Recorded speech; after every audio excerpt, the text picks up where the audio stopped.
Hey everyone, welcome back to Land Investing Online, where we teach students how to profitably buy and sell vacant land. This is the simplest, least competitive, and most profitable sector of real estate. For more information, visit landinvestingonline.com. Join our free Discord with tons of successful investors. My name's Daniel Apke. This is Ron Apke. Welcome back, Ron. Hi, good to be here. I'm excited about this topic. I don't think it's talked about too much, and there can be a lot of money made in this. The topic is potential income in landlocked properties. We'll get into that more. I think it's really a lot of people ask us questions on this, so I do think this is a good one.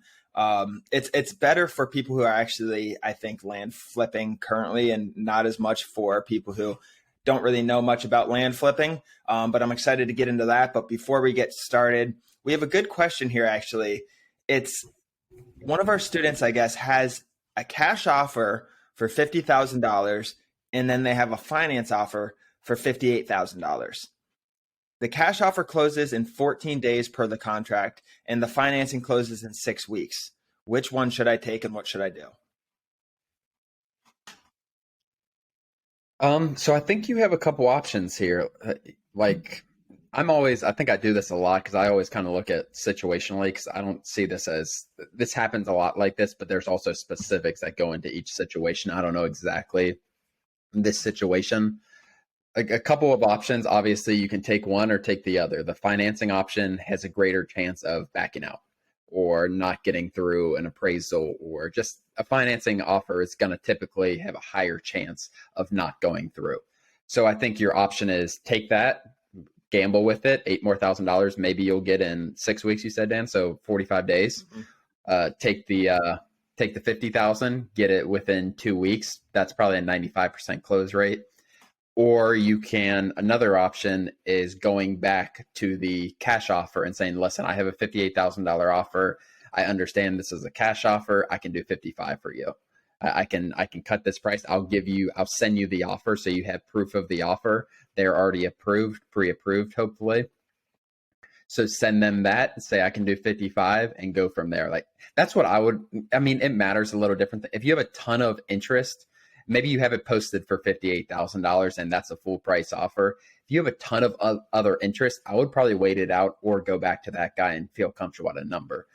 I think if it was asking price 58,000, I would go back to that guy and say 55 or something like that. What do you think, Dan? Yeah, I think the same thing. This in this business, cash is very powerful. We have a lot of financing deals that fall through. So the more contingencies, and financing is a contingency, the more likely it is to fall through. So I would personally go back to that cash and try to get them up.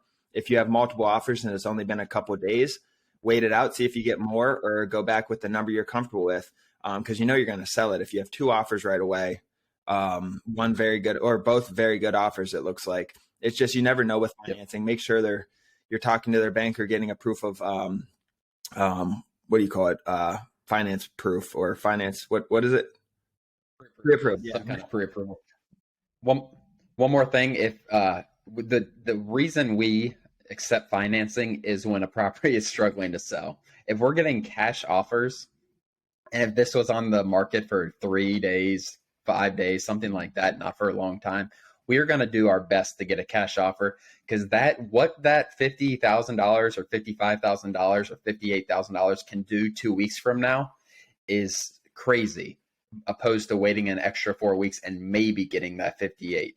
Like, if you have another deal that's in your pipeline, you don't have cash right now, and you have another deal that is you're buying it for $40,000 and it's worth 80 or 100. Like, that $50,000 is a lot more valuable than that $8,000 you're losing by not taking that financing offer. Exactly. So think about it like that. Yeah. So a lot of different scenarios and things to go into. I was going blank on pre-approval, but yeah, just make sure there's a pre-approval from a legitimate bank.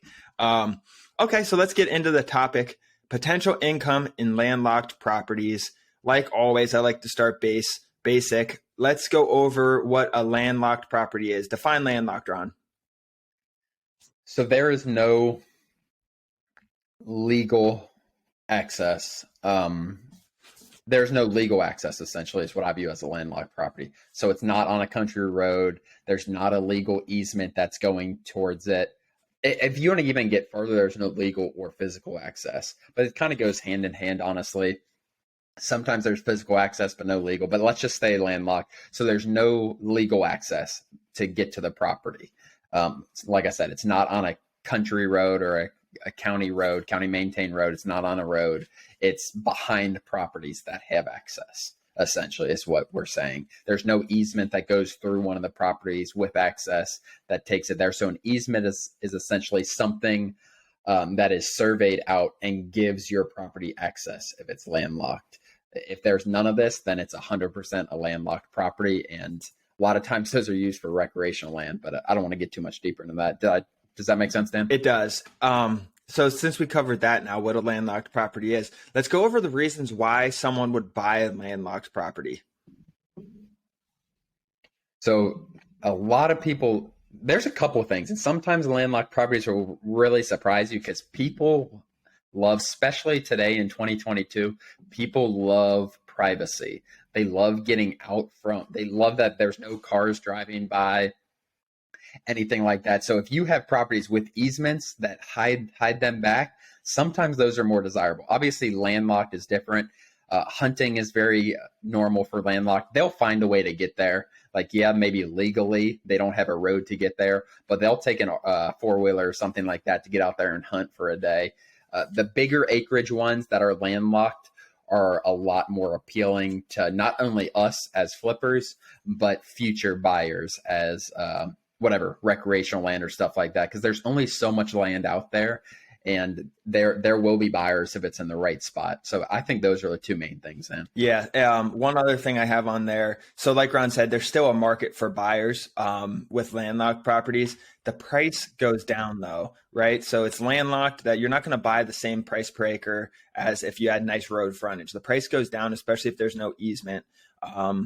And we'll get into that in a bit. But so there's hunting and recreational land. But like Ron said, don't buy a 2-acre lot that's a half a mile off of a road and landlocked. But if it's, 80 acres or 50 acres or 100 plus acres, then start looking and diving deep into it. But this brings me to the other reason why you would buy landlocked is because it's cheaper. You can get it down. So you go back to the seller and you say, hey, this property is landlocked, which they already know, and just say, I can't buy it for $2,000 an acre anymore. Now it's worth $1,000 or whatever makes sense in your head to make that work.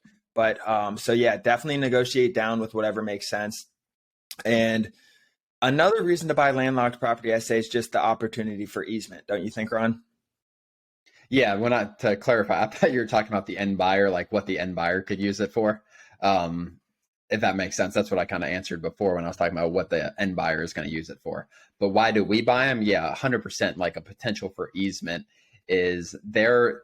If you can get it cheap enough, I really want to put this in your guys' head. You cannot buy this 95% of the time. You cannot buy landlocked properties what you offered on your mailer because it's going to cost money. There's less buyers out there. You need to find a motivated seller to start.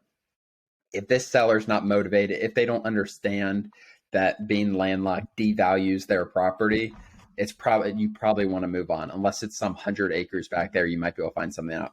But a couple of things I had written down, Dan.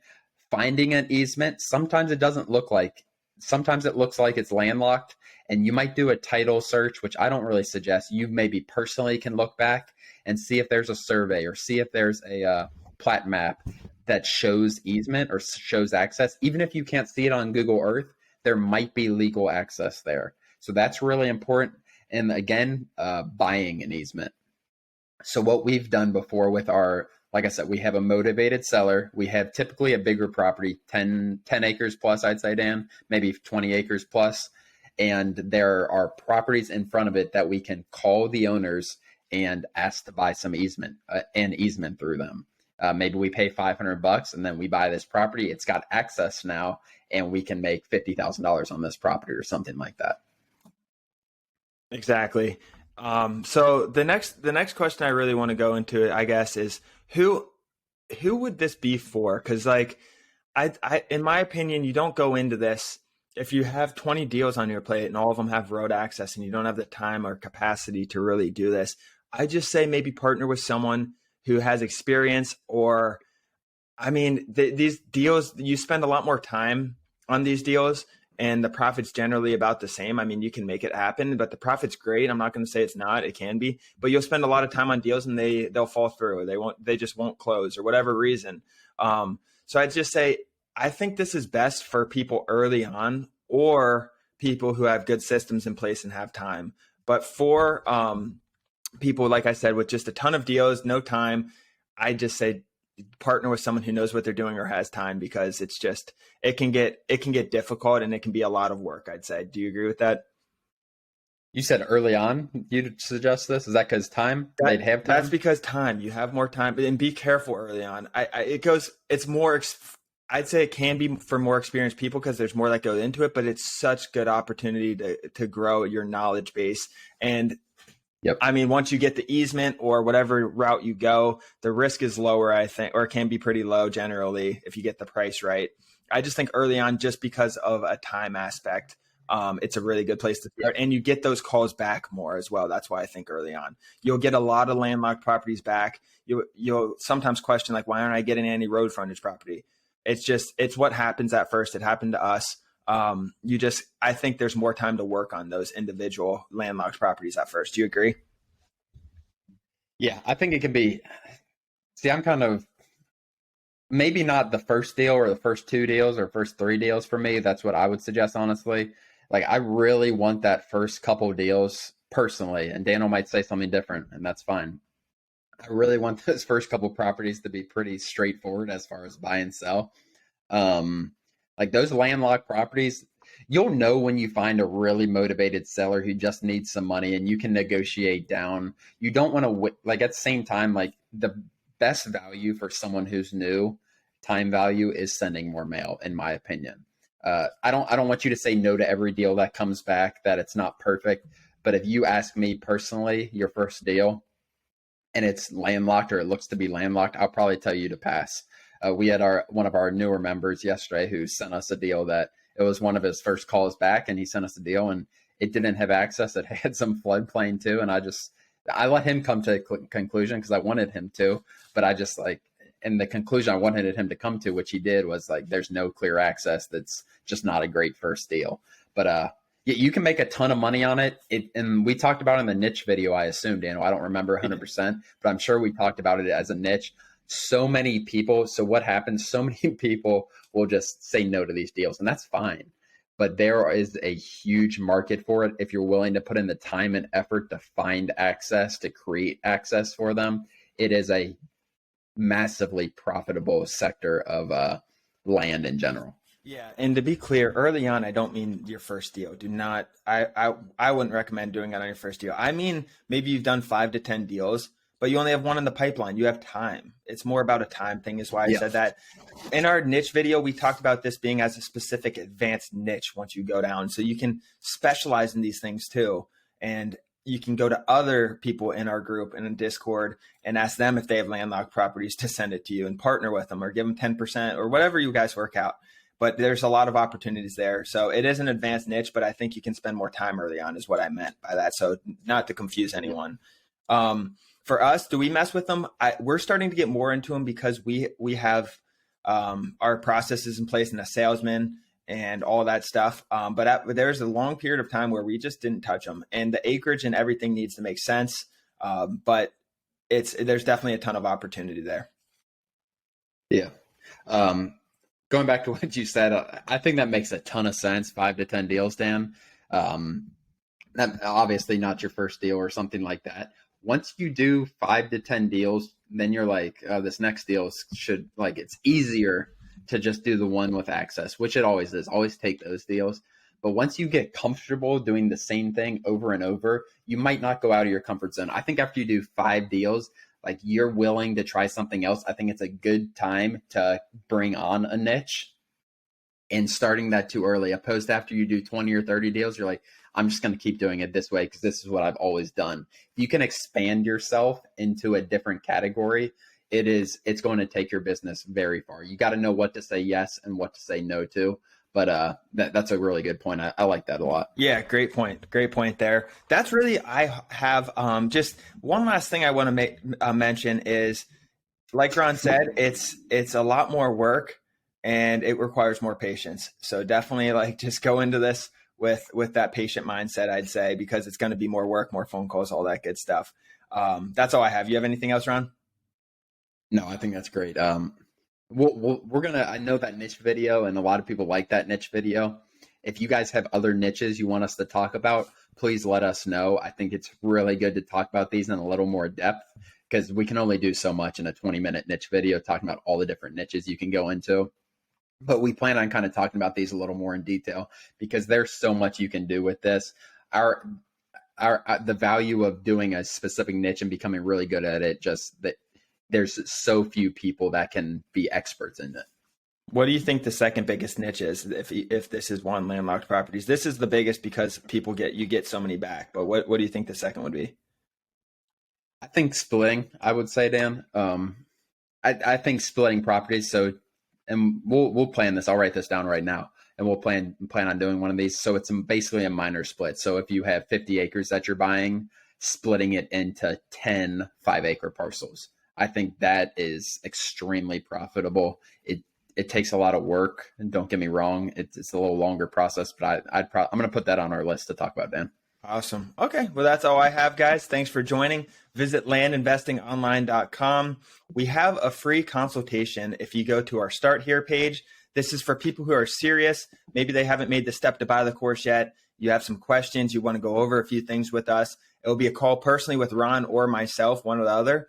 And you've watched our YouTube videos. You're listening to the Discord, or you're in the Discord doing all that, and you're spending time and you just want a consultation. Visit landinvestingonline.com, click Start Here to get it. That's all I have. Thanks for joining, guys. Thanks, guys.